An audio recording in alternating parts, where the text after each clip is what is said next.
भक्तों, जय श्री राम। आपका हमारे प्रभु दर्शन करे चैनल में हार्दिक स्वागत है। इस वीडियो में मैं पुरुषोत्तम मास यानी कि अधिक मास की कथा लेकर आई हूँ। जब आप कार्तिक मास का स्नान करते हैं, स्नान करने के बाद श्री हरि विष्णु की, नारायण की पूजा करते हैं, साथ ही तुलसी जी की भी, पीपल की, पतवारी की पूजा करते हैं और इन सब की कथा सुनते हैं। इसी तरह आप अधिक मास का स्नान करते हैं तो भगवान श्री कृष्ण की पूजा करते हैं, अधिक मास स्नान की कथा सुनते हैं, साथ ही पीपल, पतवारी, तुलसी जी इन सब की भी कथा सुनते हैं। तो आइए देखते हैं पुरुषोत्तम मास के स्नान की कथा। एक गांव में एक सासू बहू रहती थी। अधिक मास का महीना आया तो सासू ने बहू से कहा, अब बहू कल से अधिक मास लग रहा है तो मैं आज रोज सुबह अधिक मास नहाऊंगी। तो बहू ने जिज्ञासावश पूछा कि ये माँ अधिक मास क्या होता है, मुझे भी बताओ। तो सासू माँ बोलती है कि जिस महीने में संक्रांति नहीं होती, सूर्य एक राशि से दूसरी राशि में प्रवेश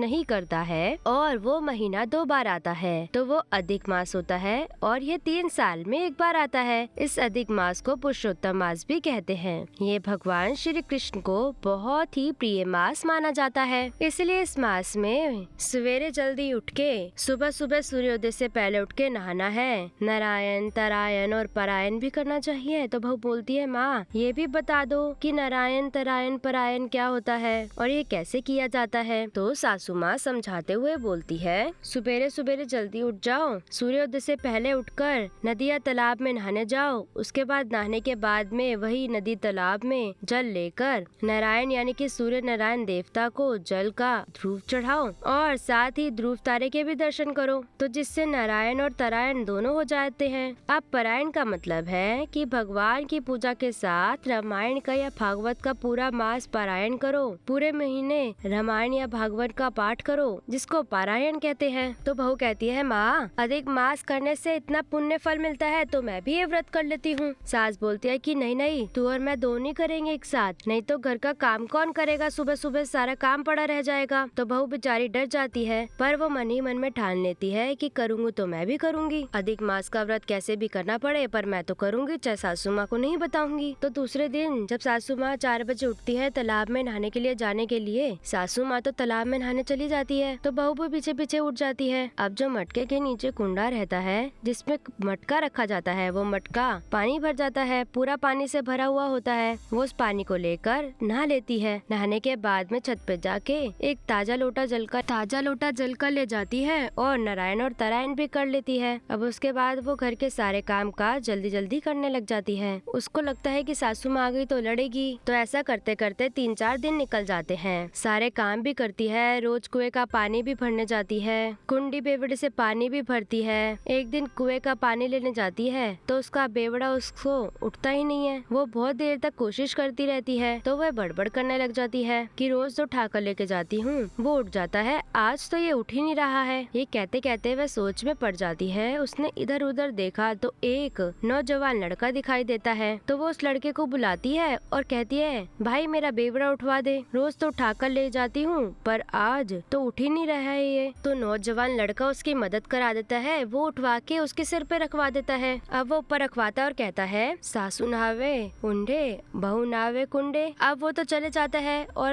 बहू भी चली जाती है। अब ऐसा 1 दिन, 2 दिन, 3 दिन होते हैं तो ये रोज ही होने लग जाता है। बहू का बेवड़ा तो उठता ही नहीं है और वो रोज लड़का उसको कुएं की पाल पे मिलता है तो रोज उससे अपना बेवड़ा उठवाती है और सिर पे रखवाती है कि, और वो रोज बोलता है, सासू नहावे उंडे, बहू नहावे कुंडे। तो एक दिन बहू से पूछती है कि भाई तू ऐसे क्यों बोलता है। तो वो बोलता है, तुम रोज नहाती तो हो कुंडे के पानी से, इसलिए मैं ये कह रहा हूँ। तो बहू पूछती है कि तेरे को कैसे पता और तुम्हारा नाम क्या है। तो वो युवक बहुत ही मीठी मुस्कान के साथ बोलता है, मुझे तो सब पता है। तो बहू सोचती है, क्या पता, मैंने सभी बड़बड़ा रही हो तो इसने सुन लिया होगा। तो बहू पूछती है, चलो अच्छा अपना नाम तो बता दो कि तुम्हारा नाम क्या है। तो लड़का कहता है, मेरा नाम जानकर क्या करोगी, मैंने तुम्हारा काम कर दिया ना, बस यही बहुत है। इस तरह तरह दिन बीतते गए। बहू उससे नाम पूछती परंतु वह नाम नहीं बताता। एक दिन उसने बता दिया कि मेरा नाम दामोदर है। बहू अब उसे दामोदर के नाम से पुकारने लगी। अब उधर अधिक मास पूरा होने को आता है तो सासू माँ बहू से कहती है कि बहू कल अधिक मास पूरा होगा तो मैं जोड़ा जमाऊंगी तो तू 5 पकवान बना लियो। तो बहू सुनकर चिंता में पड़ गई कि मैं भी तो अधिक मास कर रही थी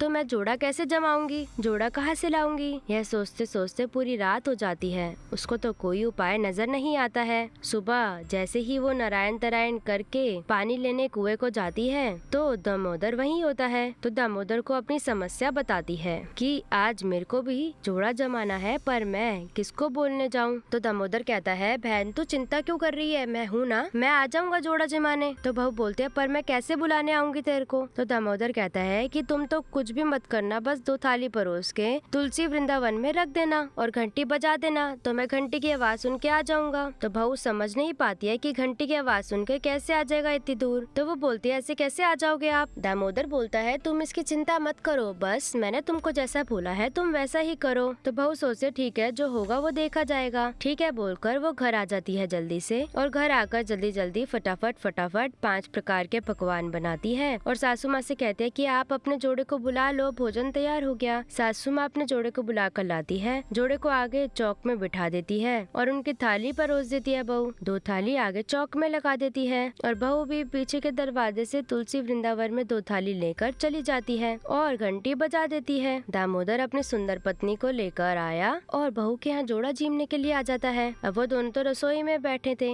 और भोजन करते हैं और सासू माँ का जो ब्राह्मण का जोड़ा है वो आगे बैठा रहता है। बहू भाग कर आगे चौक में सासू माँ के जोड़े को जिमाने के लिए परोसती है और रसोई में बैठे हुए उसके जोड़े दामोदर उसकी पत्नी को भी परोसने जाती है। थोड़ी देर बाद सासू को जोड़ा तो जीम लेता है तो बहू देखती है कि सासू माँ तो जोड़े को जीमने के बाद रुपए और पैसे दक्षिणा के रूप में दे रही है। तो वह रसोई में अंदर आकर सोचती है कि अब मैं क्या दूं ताकि मेरा भी व्रत पूरा हो, दामोदर को मैं क्या दूंगी। अब उसको सोचता हुआ देखकर दामोदर भगवान समझ जाते हैं तो वो उससे पूछते हैं कि तुम्हारी अब क्या दिक्कत हो रही है, वो दक्षिणा में क्या दूं वो पूछती है। प्रभु कहते हैं ऐसा करो तुलसी लाकर मेरे हाथ पर रख दो। तो बहू झटपट जाती है, तुलसी के पत्ते लेकर आती है क्यारी में से और रुक्मणी और दामोदर के हाथ में रख देती है, एक एक पत्ता तोड़कर, और उनके हाथ में रखते ही वह सोने का सिक्का बन जाता है। तो बहू अचंभे में पड़ जाती है एकदम सोने का सिक्का देखकर और उससे पूछती है कि आप कौन हो। तो दामोदर वैसे ही मीठी मुस्कान के साथ बोलता है कि तू तो बहुत भोली है, तूने मेरे को पहचाना ही नहीं, मैं कृष्ण भगवान हूँ और ये रुक्मणी जी है जिसके लिए तू अधिक मास का व्रत कर रही है। इतना कहकर भगवान उसको अपना विराट रूप दिखाते हैं। तो बहू तो देखते ही रह गई और भगवान श्री कृष्ण के चरणों में गिर गई और उनसे कहने लगी माफ करना प्रभु, मैंने अज्ञानतावश आपको पहचाना ही नहीं, मैं तो रोज आपसे पानी का घड़ा उठवाती थी, मैं तो बहुत नादान हूँ, इस तरह से माफी मांगती है और उनके चरणों में पढ़कर उनकी स्तुति करती है।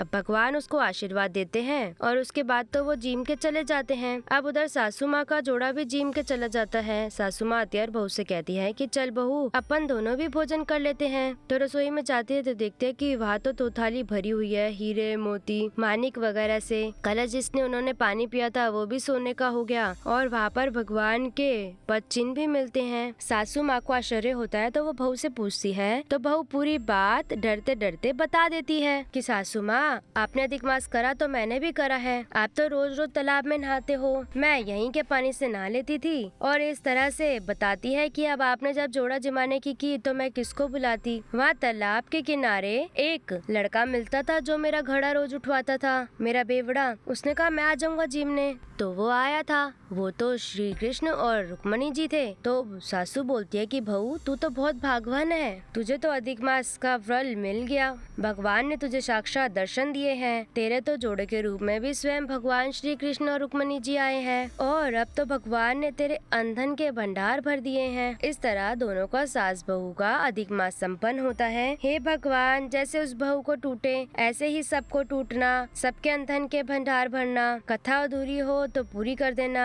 सभी भाई बहनों के पुरुषोत्तम मास सफल करना। आज की वीडियो में बस इतना ही, लौटेंगे एक नए वीडियो के साथ। जी हाँ दोस्तों, मेरे चैनल को ज्यादा से ज्यादा सब्सक्राइब करें और बेल आइकन को जरूर दबाएं ताकि हमारी आने वाली हर एक वीडियो की अपडेट आप तक पहुंच सके।